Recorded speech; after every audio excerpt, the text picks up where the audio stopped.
Pero esto de la pandemia exige un análisis mucho más profundo, mucho más incisivo, y por eso queremos hablar con Martín precisamente sobre este tema. Martín, ¿cómo te va? Ricardo, buenas tardes, ¿cómo estás? Bien, bueno, después de larga lucha hemos logrado conectarnos contigo. ¿Cómo crees que puede avanzar o cómo crees que puede finalizar cuando esto se normalice y cuál es el grado que va a quedar, o mejor dicho, el espectro que va a quedar en el país con respecto a los niveles de vulnerabilidad? Bueno, la primera respuesta es casi filosófica y la vimos hace poco en varios grafitis en Latinoamérica. Yo la vi en un grafiti en Santiago de Chile con la reciente revuelta allá en Chile, que decía, sí, ¿qué vamos a hacer ahora cuando sabemos que el problema era la normalidad? Vos me preguntás cómo vamos a volver a la normalidad y yo te digo que volver a la normalidad sería por volver al problema de base. Recordemos que esta pandemia de coronavirus que tenemos ahora se monta, es una pandemia corta, rápida, veloz, universal, pero se monta sobre una pandemia mucho más grave de largo plazo que tenemos, que es pobreza endémica en nuestros países en vía de desarrollo y subdesarrollados, ¿no es cierto? Claro, claro. ¿A qué normalidad? La pregunta entonces es una contrapregunta. ¿A qué normalidad vamos a volver, no es cierto? Claro, ese es el tema, porque, a ver, estas consecuencias va a tener impacto muy profundo en sectores que ya vivían un grado de vulnerabilidad importante y sin trabajo y sin, digamos, sin poder llevar un peso a la casa, sin poder tener una actividad, digamos, remunerativa, escasa pero remunerativa al fin.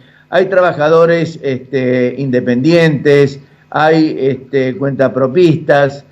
Hay distintos sectores que estaban, o por lo menos se proveían de algún elemento, de algún peso para poder vivir, y que precisamente este parate, que este aislamiento, los obliga naturalmente digamos, a pasar del grado de pobreza que tenían en ese momento a pasar a un escalón más abajo, que es la indigencia. Bueno, exactamente.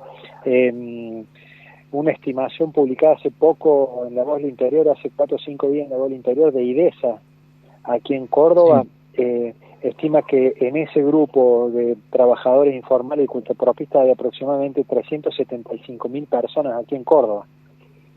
Dependen de ese grupo, digamos. Si esas personas ven caer su ingreso un 25%, vamos a ver números de pobreza, 5% más de pobreza. Es algo realmente preocupante y, como te decía, es una pandemia montada encima de otra. Claro. Y además eso se agrega a la posibilidad de que digamos, este parate económico, que implica también un parate empresario, que puede llegar a derivar digamos, en fuerte desempleo en algunos sectores realmente de la producción. También hay que observarlo detenidamente, teniendo en cuenta que ese sector puede pasar a ingresar a sectores de pobreza que antes no estaban contemplados. Exactamente, serían nuevos pobres, serían exactamente pobres que tenían trabajo, que a lo mejor tienen un techo, o que tenían alguna movilidad, una moto, un autito, pero que de repente hubieran cortado su ingreso diario. Es muy sintomático esto del coronavirus y de la pandemia, porque realmente desnuda la fragilidad del sistema capitalista actual, tal cual lo conocemos, este neoliberalismo extractivista y voraz, que está todo tan calculado en términos de costo-beneficio para estar calzado, tal cual que las camas de hospitales están optimizadas en función de una rentabilidad económica, no de una necesidad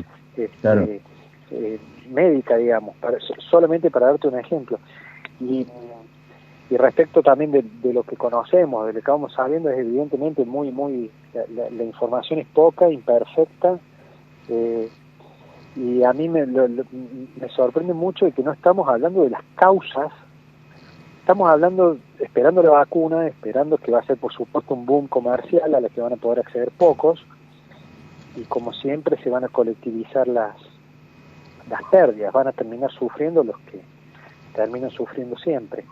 En este caso, adultos mayores, pobres, y las mujeres. Las mujeres están llevando la carga de esta cuarentena burguesa de quédate en casa de un modo desproporcionado. ¿Sabés qué me preocupa además de esto, Martín? Y creo que es también un nudo central importante como para tener en cuenta, es precisamente los niños. ¿Me escuchaste? Perdón, precisamente los que... Precisamente los niños. Ah, Los niños. ¿por qué los niños? Y los niños porque evidentemente van a sufrir también la consecuencia doble, que es decir, ya eran pobres, ya eran indigentes, ya tenían problemas de crecimiento, ya tenían problemas de alimentación, y todo este proceso, todo este parate implica de alguna manera aumentar ese proceso. Sí, sí, claro, claro, evidentemente, y ese proceso en el que van a sufrir los más débiles. A mí me llama mucho la atención el poco análisis que hay, los pocos datos que tenemos. Primero, los pocos datos que tenemos sobre países realmente pobres. ¿Vos has visto o leído alguna estadística sobre coronavirus en India? No, ¿O en algún país de África? ¿O en algún país de África?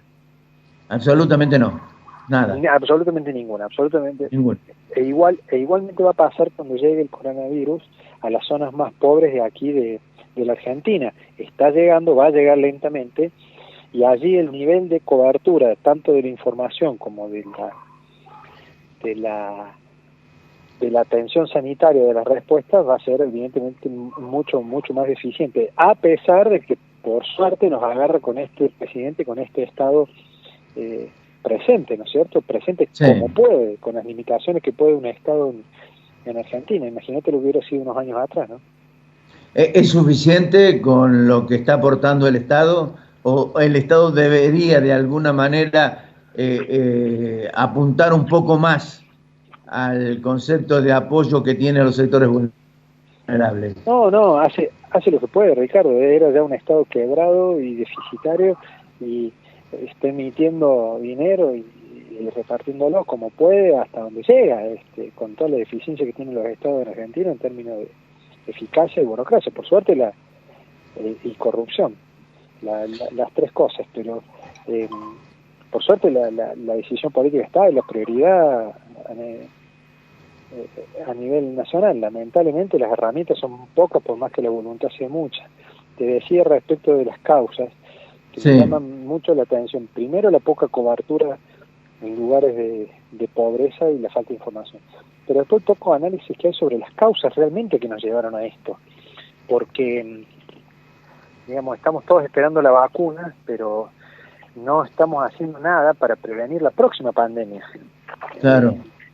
Sabemos nosotros que estos virus y su mutación tan rápida se producen por animales en encierro, animales en cautiverio. Esto es consecuencia del modelo de producción agrícola y ganadera de tener animales alimentados artificialmente con anabólicos, con antibióticos,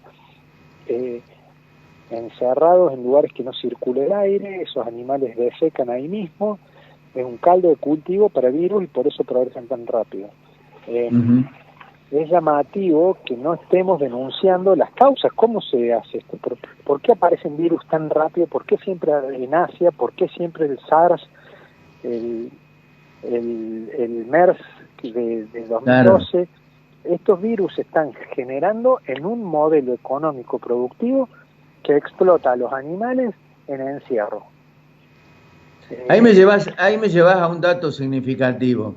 Porque hay ahora una especie de, porque creo que se va a dar después, inclusive, no sé si va a coincidir conmigo, que se va a dar después de la pandemia, cuando esto vuelva, si vuelve a la normalidad, se va a dar un debate ideológico. Y yo creo que ya está planteado el debate ideológico a través de el esloveno Zizek con el chino Jun Lu, que establece tanto Zizek que dice, bueno, este es el fin del capitalismo. Hay que volver a la solidaridad, o como decía Galbraith, al estado de bienestar. Vos coincidís con esto de que puede llegar a haber o un fin del capitalismo o una reestructuración de un capitalismo diferente con un estado solidario. Sí, pero no por el coronavirus, esto no tiene nada que ver, el coronavirus de ningún modo pretendo ponerme a la altura de esos pensadores, ¿no? Te estoy dando una opinión modesta desde Córdoba Capital, pero a mi juicio esto no va a socavar ninguna fundamento del capitalismo actual reinante. El único movimiento que está realmente planteando algo distinto, que lo está viviendo, que está haciendo, no el coronavirus, es el feminismo. El feminismo es el único movimiento que está socavando los principios individualistas, egoístas y extractivistas del patriarcado y está proponiendo un modo distinto de relación entre las personas, de vínculos distintos, entendiendo al otro como un hermano o hermana, pero no el coronavirus. El cambio lo va a traer las mujeres y no un virus que se lava con agua y con jabón. ¿Y por qué razón decís vos que el feminismo puede llegar a cambiar la estructura general del mundo?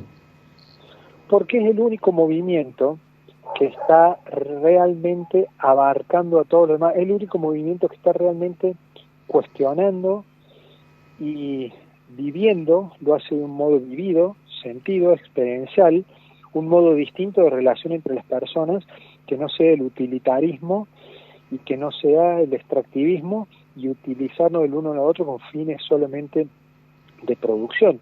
El feminismo lo único que está planteando un entender distinto del otro, de la naturaleza y de las relaciones entre las personas. Y no solo lo está planteando a nivel teórico, por supuesto, sino que lo está viviendo, y lo está viviendo en distintos ámbitos. Y es el único que no se presenta como contradictorio, y es el que tiene la posibilidad, no solo por el número, sino por la extensión y por la calidad de los planteos que está haciendo, de encolumnar los otros reclamos, como pueden ser los medioambientalistas, los del cambio climático, los de derechos de los animales, los de derechos del consumidor, encolumnado detrás, a mi juicio, del único movimiento que tiene el poder, la potencialidad para encolumnar a todos los demás.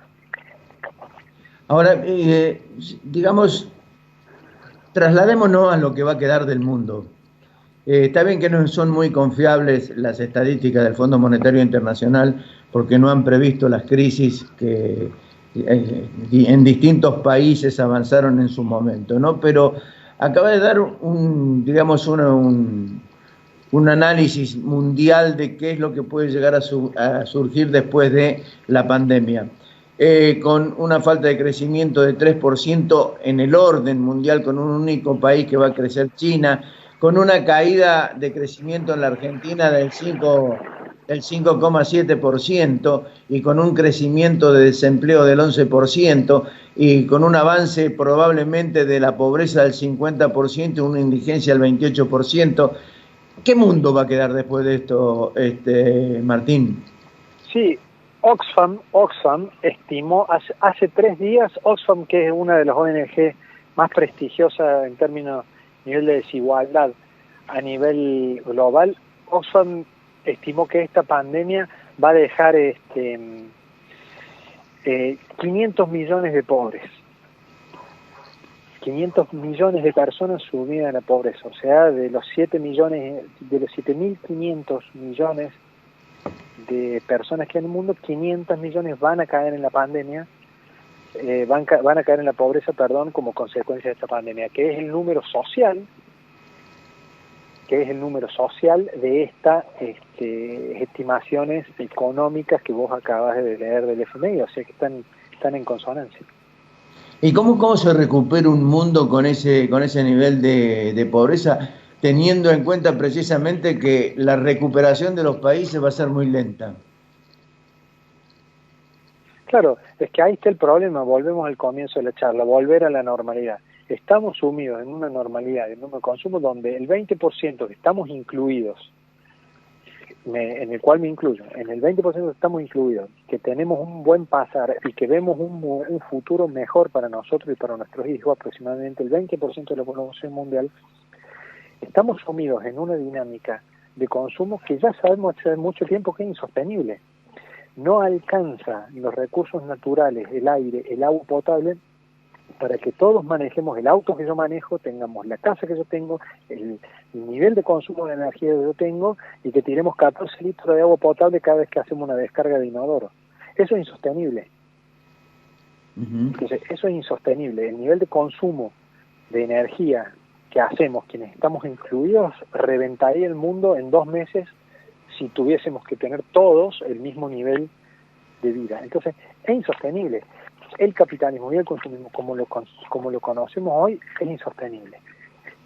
Después de la pandemia yo no creo que esta pandemia vaya a cambiar ninguna de esas bases, porque ya mostró todo un perfil comercial su tratamiento. Claro.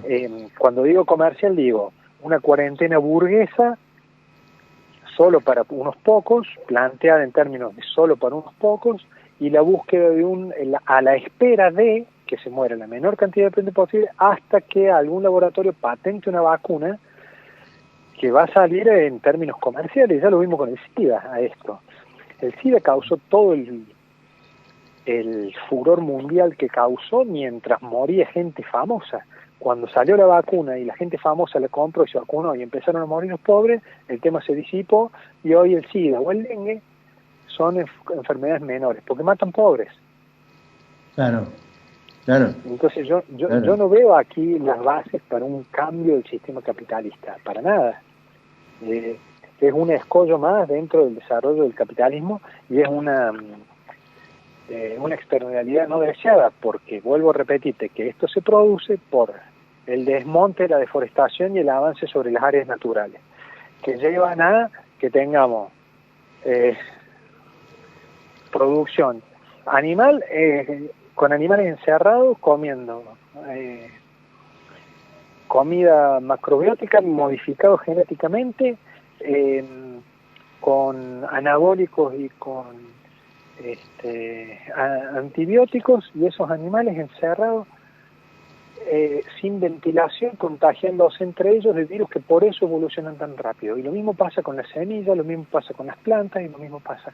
Entonces, el murciélago se lo habrá pasado a otro animal, ese otro animal a las personas, y por eso mutan tan rápido. Ese modelo de producción de alimentos, por ejemplo, no está cuestionado, no lo he visto cuestionado. Entonces, acá lo que va a pasar es un ciclo comercial. Va a salir la vacuna del COVID-19, se va a vender primero más cara, después más barata, después la vamos a comprar como compramos hoy una vacuna cualquiera, y después vendrá el COVID-20 o el 25 u otra cepa que va a evolucionar en el mundo, porque no estamos atacando las causas, estamos vendiendo las consecuencias. ¿Cuál es tu opinión con respecto a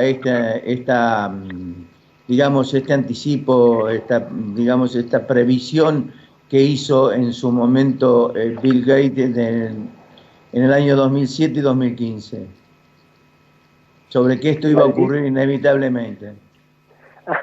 Sí, a la de Bill Gates en particular no la escuché. Sí he leído dos, una que se llama Armas, Gérmenes y Acero, de Diamond, Jerry Diamond, que escribió un libro que se llama Armas, Gérmenes y Acero, y explica cómo el occidente europeo fue sometiendo a las demás civilizaciones a través de la colonización con estos 3 elementos: acero, armas y gérmenes. También lo había hecho Galeano. El mayor genocidio durante la colonización de América Latina no fue a través de la masacre del matar personas, sino a través de los gérmenes que traían los europeos, así es, y que los nativos no tenían anticuerpos, no estaban. Así es. ¿Hola? Así es. Sí, te estoy escuchando. Ese es el argumento de Larry Diamond. Y también hemos leído hace poco a Harari y sus libros, donde, bueno, ciertamente eran esperables este tipo de pandemia. No bien particular lo de Bill Gates, no se me hace una cosa muy difícil de predecir, porque ya han sido varios los que lo habían predicho, pero sí es curioso que la ciencia ficción, tanto películas como literatura, está teniendo mucho más poder predictivo que la ciencia académica. Te lo digo yo como investigador, ¿no es cierto? A nosotros ni siquiera tenemos la imaginación que pueden tener los cómics o las películas, donde ya hemos visto varias de estas pandemias acechar el mundo.